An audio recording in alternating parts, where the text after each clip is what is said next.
Farm Small, Farm Smart Daily is part of the Modern Grower Podcast Network. Check out some of our other shows like Carrot Cash Flow, the Growing Microgreens Podcast, and Farm Small, Farm Smart. Learn more about the shows using the link below. As humans, I think we have a hard time believing things that we can't see, at least immediately, because we've been just sold a bunch of snake oil, like you mentioned, in the past and everything. And I look at something like tea, and the question I always see people ask, and I often ask this of myself when I've made them, is how do I know that it's actually working or doing something positive? And by doing something positive, I mean, am I going from a 1 to a 1.5, or am I going from a 1 to a 100? For me to go to a 1 to a 1.5, that's great, but is it worth the time? Maybe, maybe not. And this isn't just the compost tea thing. It could be any of these minerals that they sell in all these catalogs. They get this marketing spin on them that promises so many good things. But for the end user at home, what can somebody look for if they're doing trials with compost tea on their farm, in their garden, and say, okay, what change should they realistically expect to see with their eyes? With everything with this, it all depends. I mean, depending on your soil, depending on the quality of compost, depending on the quality of compost tea, depending on your plant, you only go to a 1.5, or maybe you go to 100.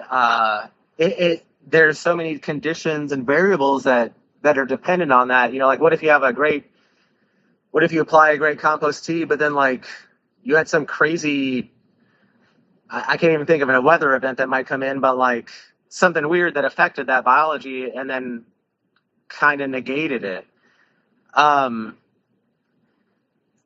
My experience and what I've heard from other people is that normally their first application of compost tea, they will notice possibly a drastic difference, or at least some things that they can, some slight variations that they can notice.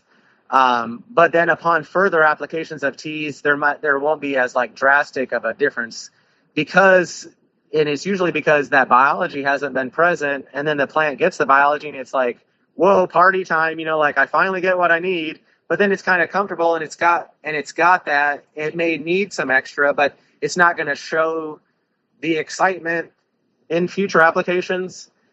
I will tell you, yeah. What really did it for me? So I took a 20-day class with Elaine at a university that I went to, and then I wanted to apprentice with her on the microscope because I had no experience with a microscope. I went to Rodale to apprentice with her, and that's how I ended up getting hired there. They liked me a lot. But anyway, the point is, I saw the results that she was getting enough to convince me that I was like, I want to do this. I believe in this, but I didn't have my own personal experience. And I kind of went nuts when I went to Rodale. It was like this perfect time where this guy had just happened to donate two compost tea brewers there because Elaine had just started there and I was there, and like I took advantage of all that and I just went nuts making compost tea all the time. And I went out I couldn't apply anything to their organic stuff because of regulations, but I could apply stuff to the stuff they were growing for a CSA, Community Supported Agriculture.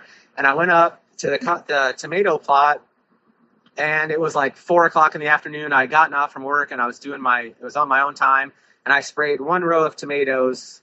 It was like 300 feet long, and I left several other rows. The foliage. So these are tomato plants that were 3 to 4 feet high.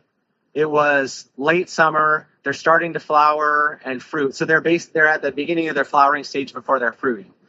I went out there in the afternoon to spray compost tea, and I sprayed one row and left several others just to see if I could notice any difference. That day, the flowers, the little yellow flowers from the tomato, were all hanging down like this, downwards. I came out the next day, 24 hours later, and took pictures. I took pictures the before and I took pictures after that. So 24 hours later, I went out there. The row, my left hand or this hand is the row that didn't get compost tea. This is the one that did get compost tea. All those flowers, almost every flower on the plants that got compost tea had turned up towards the sun like a satellite like that. The ones that didn't get compost tea were still facing downwards. And I was like, holy shit, this stuff works. I mean, it really convinced me. Hello, growers. Say goodbye to heavy sandbags and hello to Modern Growers Quick Hoops Low Tunnels. Protect your plants from pests, wind, rain, and frost without the hassle of sandbags or flimsy hoops. Our patented design eliminates the need for clamps and ropes, while the unique wire system keeps covers secure yet easily accessible.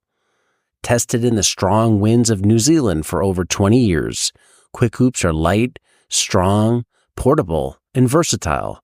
Most importantly, they're designed for field use. These aren't some lightweight system that only looks great in a greenhouse. Our hoops are designed to last in harsh field conditions. Use them with any covering to grow year-round and safeguard your crops. Shade cloth, frost blanket, insect net, clear poly, no problem. Quick Hoops can handle them. Get Quick Hoops today at shop.moderngrower.co and protect your crops for years to come.